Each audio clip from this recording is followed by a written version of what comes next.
everybody. Welcome to your Better Backs chat. This one will be probably a little longer than our 10 to 15 minute fix-it videos because we got a lot of information here. And Miss Linda, this is my daughter-in-law, Linda Theo, and I'm so thrilled to have her here, but I only have her for a limited time, so got to do it all at once. She can't keep coming back and forth every day, as much as I would love that. So, and this is Carl. So I'm going to just do a quick little explanation about why this is important, and then we'll get into the exercises that we want to do. So maybe Linda, you could just hold this guy for now. So this is Carl, and you can see Carl has a nasty forward lean, but normally you would stand nice and tall. You see you have three natural curves in your spine. You've got your cervical curve, your thoracic, and your lumbar. And then this is the fused bone of your sacrum. So these curves need to maintain. When we take those curves out, that's taking yourself out of neutral, and that becomes the problem. So when you bend over, and Carl doesn't work really well because he's got a pulse up his rear end, but when you bend over, you want to avoid rounding. You want to bend over with your butt pushing back and keeping those natural neutral curves. So you're bending at the hips rather than the waist. So that's key number one for a better back and a healthy back, is to bend at the hips, push your derriere back, use your butt as like a booster rocket to bring you back up. Maintain this whole corset. You've heard me talk about this all the time, that it's not just here in the front, it's the whole full meal deal corset of muscles to maintain strong. So at the end of the video, once we go through the Aldoas that I want you to do to basically decoap the spine and create space, then we'll get into a few strength training exercises at the end. And this is so important. You can do these every day when you're rehabilitating a back injury, whether it's coming from the low back or coming from the sacrum, coming from the mid back, all of these will help. So Aldoa is a French acronym. It was developed and designed by a French osteopath, Gilles Voyard. We took a little bit of it in school as an osteopath, so I would love to get more information, and I'm doing a fair amount of research on my own, but I can't wait to take more courses on it. But it basically is a way of stretching through the longitudinal axis to decoapt the joints. So in other words, create space. We're using the full fascial chains that run from the tips of your fingers down to the tips of your toes. So the full longitudinal axis. That's why you get these weird hand positions and feet positions. So if I show you my other model, here we go, push that off to the side. Thank you, my dear.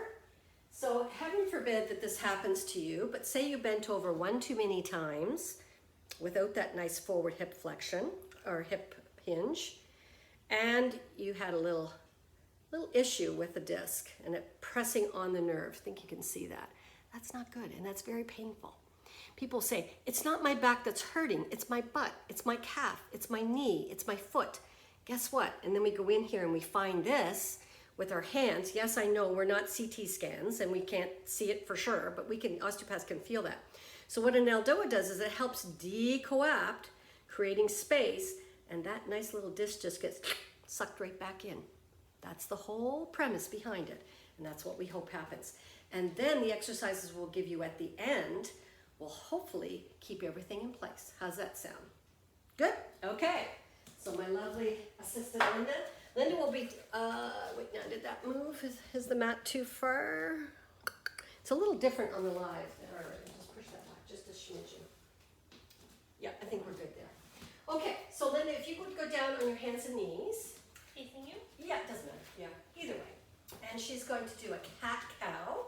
We all have heard that before. So she's going to arch up and then go down into cow, what I call cow. What do you guys in yoga? Yeah, Linda's a very educated yoga instructor. What do they call that in yoga? It's cow. It's cat-cow? Okay, there you go. Oh, and here's Margot. Sully's outside, but Margot's here to keep Linda company. So she's going to do about 10 of those just to kind of get warmed up. And so anything that creates a lot of pain, you're going to back off, you're going to modify, or you're going to eliminate. Whatever it takes for you whatever your back feels like it needs to do now. Now, if you find getting down on your hands and knees a little tough because of hips, knees, whatever. You can do it in a chair. You just fold over again at the hips rather than the waist. And you arch up into cat and come down into cow. Okay? It's not quite as effective, but it's definitely better than giving your knees grief. Okay, great, Linda, awesome. So we're gonna start off with the Aldoas, and we're gonna do 3 or 4 of them. And the first one she's going to do is for L3, L4. So you're going to sit down and face the camera. Right down, good. And you're going to have a triple 90 angle. So each foot will come out like so, 90 at the ankle, 90 at the knee, 90 at the hip, and the other one the same. Good, and you're gonna sit real tall. You're gonna keep that curve in your spine. Now this in itself is not easy. This is challenging. I wonder if we're too close. Can I see your feet? Yeah, pretty good. Bring that forward just a little more, whether it'll stay there or not. I don't think it will. We can back up a little bit? Just back up just a little bit. Good. So a triple 90 angle at the ankles, the knees, and the hips, and just bring them in a little bit, not too wide. There you go. And so then you take one arm at a time. We're going to do 4 or 5 first. Take it straight up, externally rotate the shoulders. Yep, and then take the other one up. Good. And you see how Linda's hands extend so much better than mine? Yeah, much better. And then you externally rotate, good. And you bring your chin back as if you come up to someone and you go, ooh, you got broccoli in your teeth. Pull your chin back, good. And then the back of the neck is lengthened. Now you're gonna push the top of the head to the ceiling, good. You're gonna push the top of these palms to the ceiling, good. And you're gonna push your knees open. Now, breathe, because it's very important to make sure that the diaphragm stays free, ideally, and I'm just gonna keep tapping her to give her a little bit of feedback to really extend. You know, really push it up, push it up, push it up. I just felt her L4, L5 separate a little bit. And some of you will feel that, some of you won't. You're like, I don't know what they're talking about, I feel nothing. But believe me, it does happen. Again, through the full fascial chains, hands and feet, she's doing a longitudinal stretch to decoap the joint at L3, L4, L5. Okay, bring one arm down at a time. Good. And then just relax for a second. So you can hold this up to 60 seconds. 60 seconds is a lot to hold it in the beginning. So even if you get through 15 seconds, then build to 30 and then to 45 and then to a minute. That would be awesome. But in the beginning, if you can only hold it a little bit, that's all. The key with this one is not to lose your form and to fall back. As soon as you lose that form, bring one arm down at a time and then reset. Okay, now 3, 4 is the same position. So triple 90 angle, yep, one arm at a time. Good, externally rotate, right. And then we just open a little bit till you hit L3, right there. We're at L3 right there. So it's just a little V. Now, giving her a tap, push up, get the double chin, push up to the ceiling. Good, open up the knees, great, great. Pushing the knees down, you can push through your heels as well. And breathe, and I'm checking to make sure that her back stays neutral. Yeah, she's got all that yoga stuff. She's perfect. You see me just doing, I'm shaking, and you might be doing that too, and that's okay. That's all right. It's where you are and what you're working at this point in time. That's it. Keep pushing, double chin, double chin, double chin, and push up to the ceiling. Excellent. Perfect form. Good. And so breathing, really important that you breathe. Keep the diaphragm working. I'm just waiting for her L3 to M4 to kick in, and I just felt it. Okay, so she can just relax, one arm at a time down. Again, you'd hold it for 15 seconds and build up to 30, 45 to a minute. Perfect, so you've got L4, L5 level. That's the segment of your back between the 4th and the 5th vertebrae of the back. We did the one above, and now we're gonna do the one below, L5, S1. So it's the 5th vertebrae and the 1st vertebrae of your sacrum. So quite low down. And that seems to be the one that gets people a lot. 4, 5, and 5S1 are the main ones. So we're gonna move over to the wall. You can do this in a chair, but it's really difficult because you can't get that 90 angle. But if you can't get down on the floor for whatever reason, you could try it on a chair. You could. Now, this one, then you're gonna sit down on the floor. Now this one, what I do at night is I do this in bed with my legs up on the headboard. It's not the most glamorous position, but it works. What Linda's doing is putting her hip halfway up the wall, her hip that's closest. Beautiful. Now just lie on your side, down on the floor. Good, and then rotate and bring your feet up on the wall. See, she's so limber, she can do that, no problem. Me, I'd be like struggling to get in. Because you want your derriere touching the floor, touching the wall, if you can. Now, some of you won't be as flexible as Linda, and you'll have to bend your knees. If you have to, you have to, okay? But ideally, we keep our legs straight and with your bum against the wall. Now, you're gonna internally rotate the feet, your legs, I should say. Yeah, take them a little wider. Good, and really internally rotate, pull your toes to your nose. Perfect, bring those in a little more. Excellent. Now, allow your abdominals to go soft and allow your back to fall to the floor. So we're going at a neutral here a little bit, but that's okay. We're not overloading it. It's okay to be at a neutral. We're not forcing neutral. We're allowing neutral to just soften a bit. Now, one arm at a time, externally rotate, goes over top of the head to the floor. So you bring one arm at a time, up. Good, and now the other one. Great. Excellent. Okay, now we're into position. Double chin without dropping down. So it's the double chin is not like that. It's more, you got broccoli in your teeth. Pull your head back. At the same time with her eyes, she's going to look towards anywhere around here. With your eyes, you kind of look down a little bit, but towards in between the legs. Now, once again, here we go. Push through the feet to the top, to the ceiling. Push through the hands. Good, and the top of the head, push away. And the tailbone, push towards the wall. So you've got a lot of pushing going on here. Longitudinal, tailbone this way, head this way, feet to the ceiling, hands away. A lot of actions, oh, your L5S1 just kicked in, I just felt it. So a lot of actions happening here. This is not easy, make sure you're breathing, breathing, breathing, breathing. Again, what we're doing is that longitudinal axis of stretching to decoapt, create space between L4 and L5. We've already done 4-5, we've already done 3-4. So this is a full meal deal for your back. Oh, those three areas are the ones that get problems the most. How's that feeling?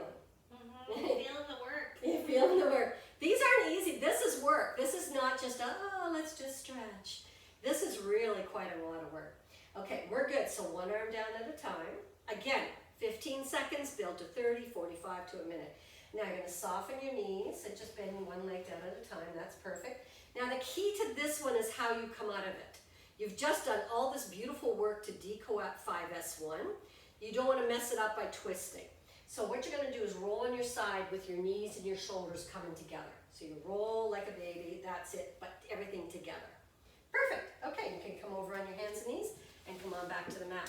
So now we've decoaped the vertebrae. Let's get into the areas of the hip that get extremely tight, and that does that as a protective measure for the back. When something happens in your back, and again, you might not be feeling the pain in your back. It might be coming down your leg.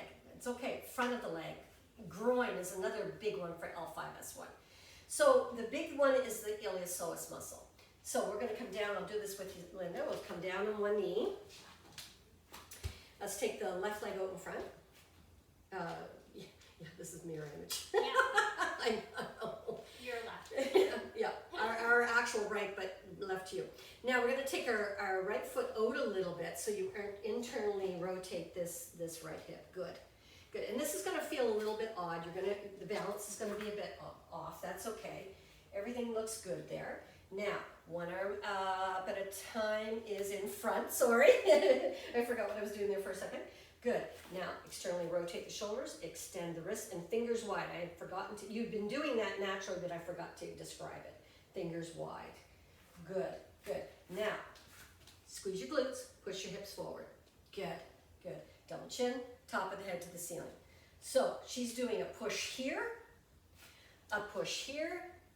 and is squeezing the derriere and pushing the hips forward. She also has her right foot out. I know it's really tricky to keep your balance. Her right foot is out a little bit so that the right hip is in internal rotation, just a little bit. And yeah, it's a challenge for the balance. It really is. So this you should be feeling right through here, inside. You're pretty flexible. You may not be feeling it. Me on this side, whoa, right away I feel it. So hip flexor, the iliopsoas group, the psoas major, psoas minor, and iliacus. As well, quads will kick in here too. So deep breath in, now breathing so that the diaphragm There we go, there we go. Nice, nice, nice, nice. Okay, switch it up. Same thing, other side. Again, we're only holding them for just probably 10 seconds or so, maybe 15. And now the right foot is in front. I'm wondering if we do side prep. Oh, great idea. Just so you can see. Just so you can see something different, great Yeah. idea. See, she's Glad I have her.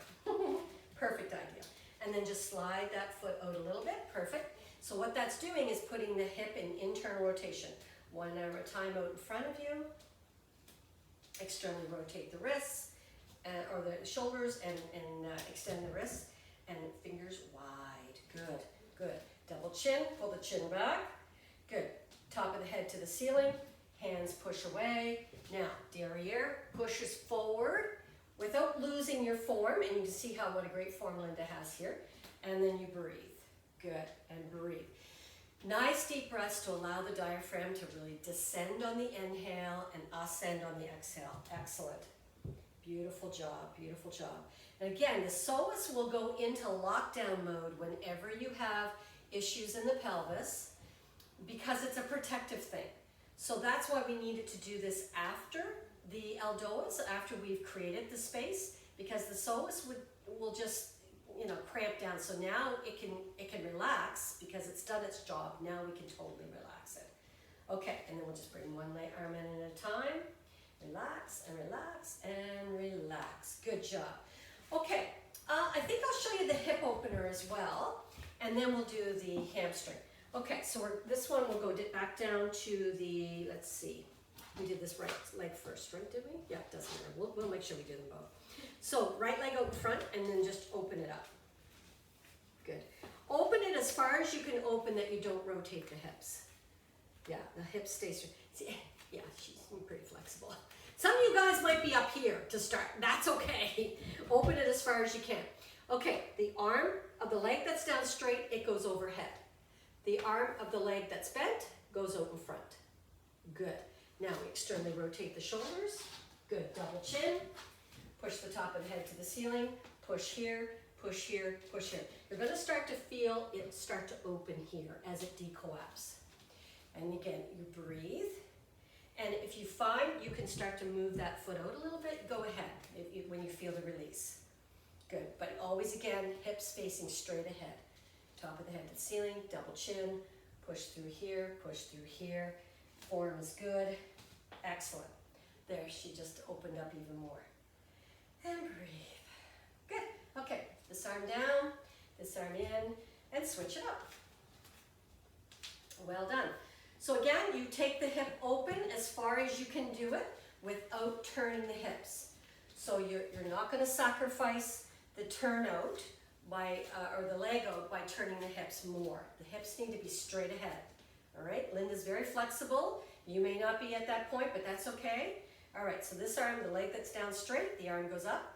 This arm goes out in front. You externally rotate at the shoulders, fingers wide.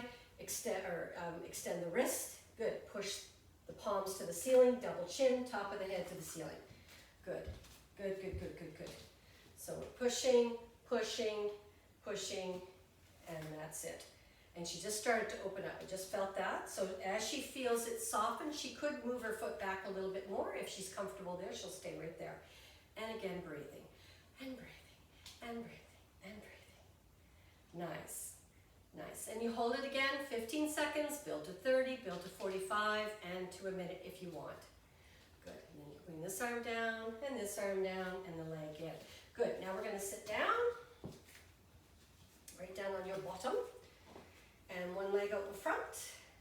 This one's for the hamstrings, the back of the thigh, the back of the leg. And so you just get rid of the other leg, the one that you're not stretching. If you can tuck it in as close as Linda, yeah, Cirque du Soleil might need you. She also does circus, by the way. Yeah, Atlantic Cirque, she performs for them. So yeah, so we're getting like the extreme on the other end. You got me that can barely move, and then you got Linda.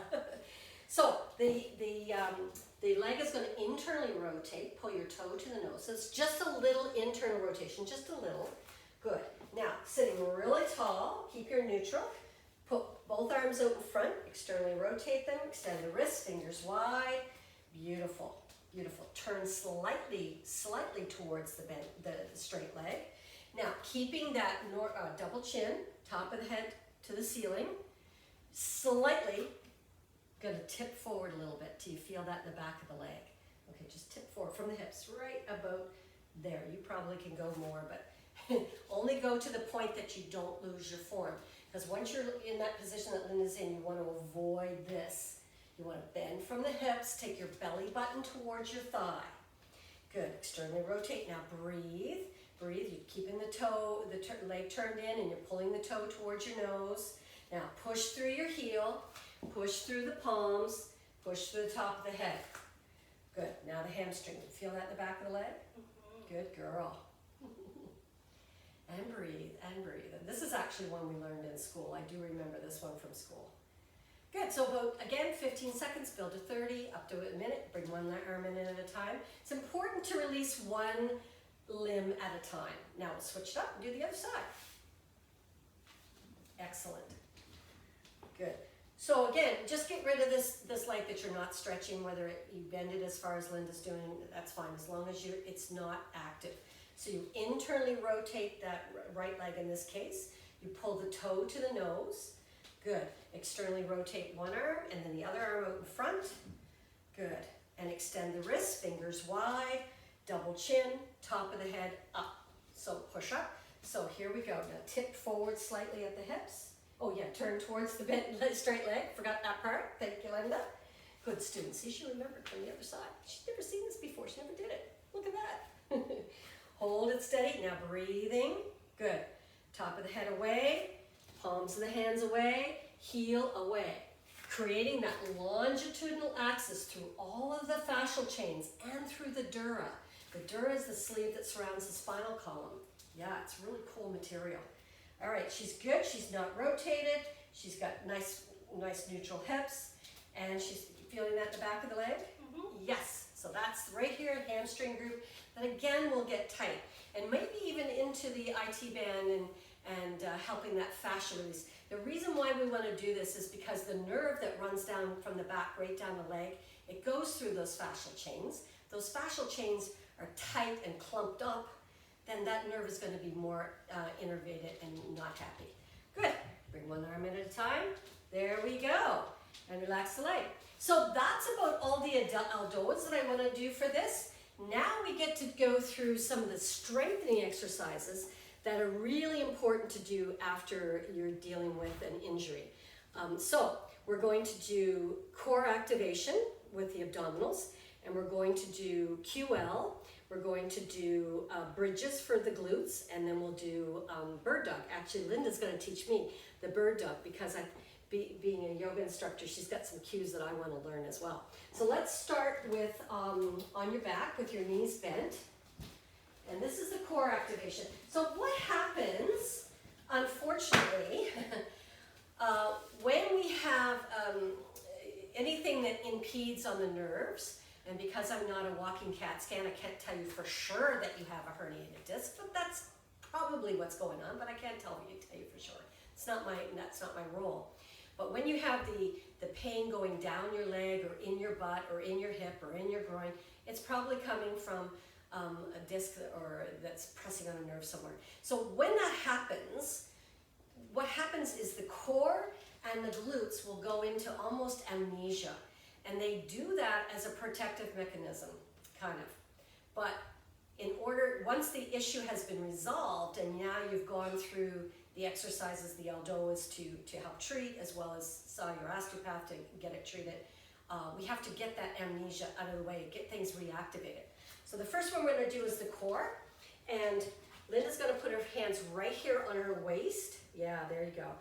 And because she can activate feeling the transverse abdominis as well as the obliques and as well as the rectus, you can do a little, but the rectus runs up and down. But it's really the obliques and the transverse that we want to activate, that we want to get back in. That is what creates your part of your core sit rather than just your core. Think of it a corset all the way around. So that's why I put hands on the waist so that you can really feel it. So what we're going to do, Lynn, is we're going to stretch this leg out, slide the heel along the mat out, and keep this on. Keep this on, fire, slide it out, slide it out, slide it out. Good, you don't have to dig in quite that hard. You don't have to make it quite that hard on yourself. And, and then slide it back in. Keep this on, you got it. Good. And slide it out again. Keep this on. And just notice what's going on here. You want to keep them both on, but this one is the one you're really focusing on. And keep it on, keep it on. What do I mean by on? You can just keep going, bring it back in. What do I mean by on? Well, you'll feel it. You'll feel some tension underneath there. I say it's like you want to feel like a hardwood floor. Now, some of us, like me, have a little shag carpeting on top of their hardwood floor. Linda has gone natural. She's got no shag carpeting. She's lean. So you can feel that hardwood floor right away and slide back in. Good. So you'll do, maybe 10 of those. Just slide out, slide in, keeping that on. And where does that keeping it on come from? Up here. You really have to activate those neural pathways. Good. And then we'll bring it in. She's doing excellent, by the way. And breathing, of course. Don't suck it in. Good. Now we're going to open and just open and keep that on, keep that on. See how it goes off and you don't even realize it? And back up.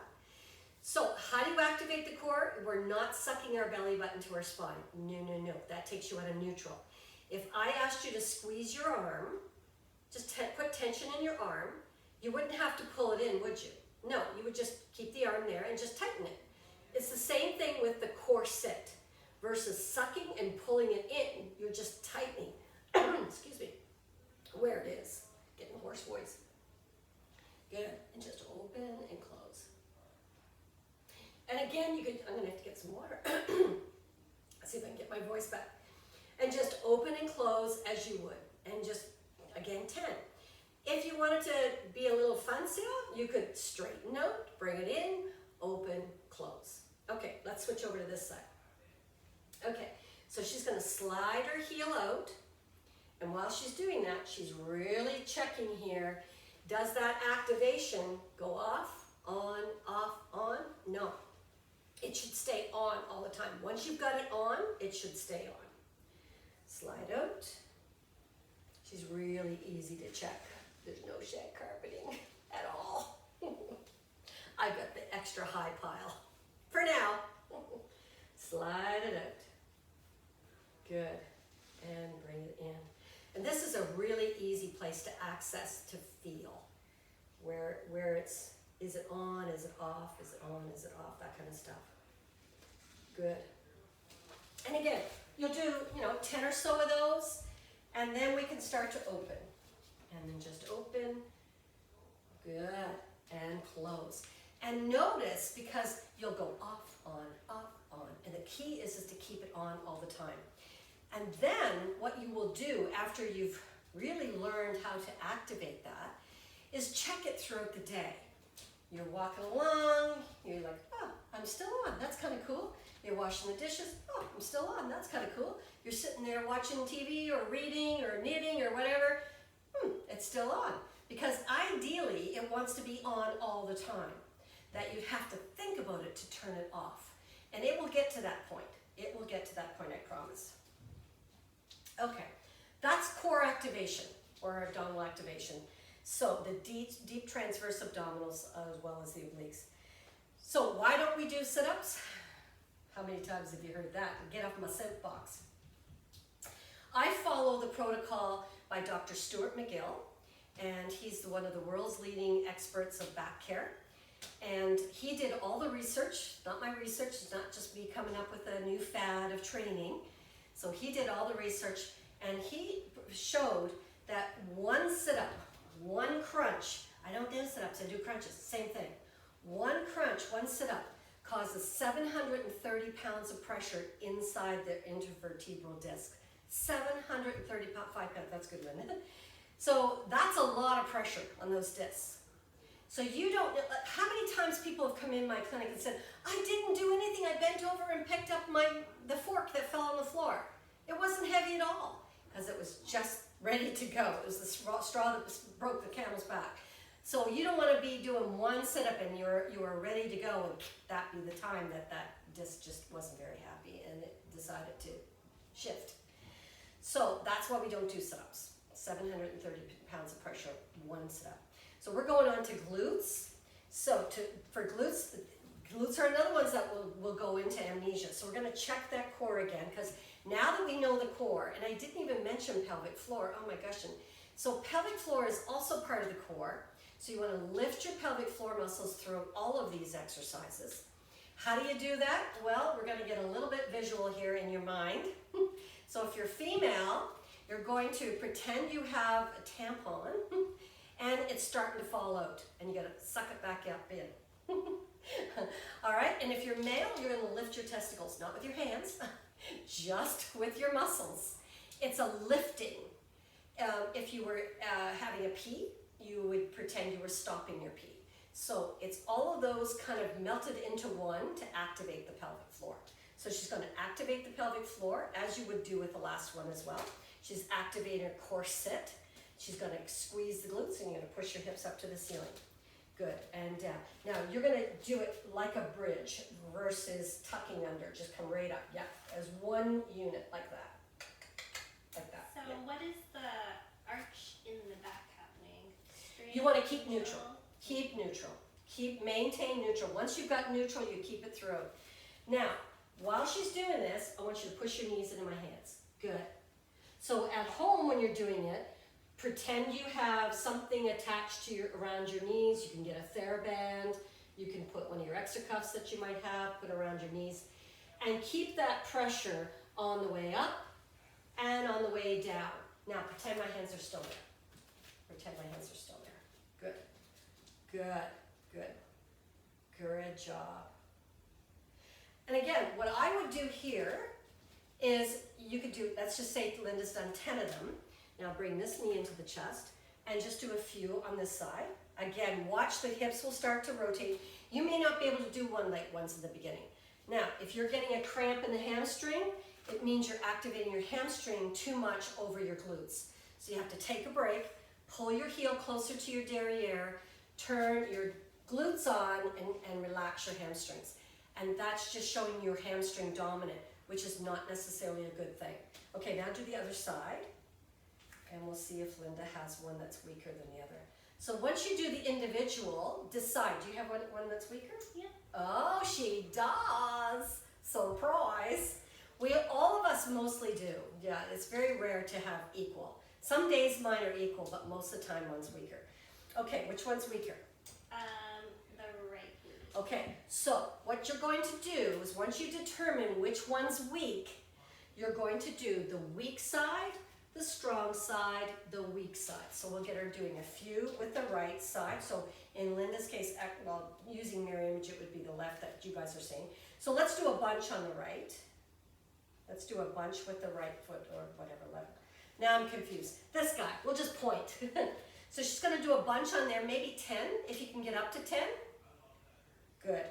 And maintaining neutral, keeping the core connected, all of that pelvic floor lifted, all of those go without saying. And the same thing is you're gonna push your knee into my hand. Great, and back down, and pretend that my hand is still there. Good, okay, let's switch to this one. So let's assume she did 10, and you may not be able to do 10 in the beginning. You may only be able to do 4, that's okay. Do what you can. When you hit fatigue, you've reached your goal. Again, push your knee into my hand, excellent. Good, good, good, good, good, good, good. And then she'll switch back to the weak side. So weak, strong, weak. I suggest that every time you do these, you do a check, because that weak side weak, sometimes weak, strong, weak can switch. Sometimes it does with me. So you do 10 or so with both legs to kind of warm up. Do a few with the right, do a few with the left. Which one's weak? Then do weak, strong, weak. And it's the leg that's down, not the leg. The leg that's up in the air is really just hanging out, not doing much of anything. Okay, good job. Let's move on to QL, quadratus lumborum. So again, we're working on that core sit. So far we've worked on kind of the front, if you want to think, the anterior, and then we've worked on the glutes. Now we're going to work on these sides, and then we'll finish off with bird dog, which is a lot more for the back. So just lie on your side, doesn't matter which side. Let's maybe face the camera, yeah, sure. So legs are out straight, and you're going to make your body, now, yeah, let's get you a pillow, because you could probably use a pillow there. You can use your arm, can use your arm, but it's better to have a pillow. There you go. Now, you're going to make your body into a banana position. So a little bit of a curve this way. External, there in the back. Now, you're going to lift both legs. Great, and hold. Right in here, this is quadratus lumborum. That's what you're working. You could raise and lower if you wanted to, but the ideal is, there's no ideal. You can do one or the other. It's up to you, whatever you want to do. Breathing, holding, keeping this strong. What will happen is as you're weaker, your body will start to fall back like that, but you're going to maintain. You're going to maintain that position. Keep your banana body position, your legs behind you a little bit, and really activate that QL. Okay, you can lower. Good job. And this one you could build from, like the Aldoa's, 15 seconds to 30 to 45 up to a minute, or 10, 20 reps. Okay, do you want to do the other side? Sure. I'll switch. Just flip over. It's interesting, people hardly ever work QL, and I have two people in my life.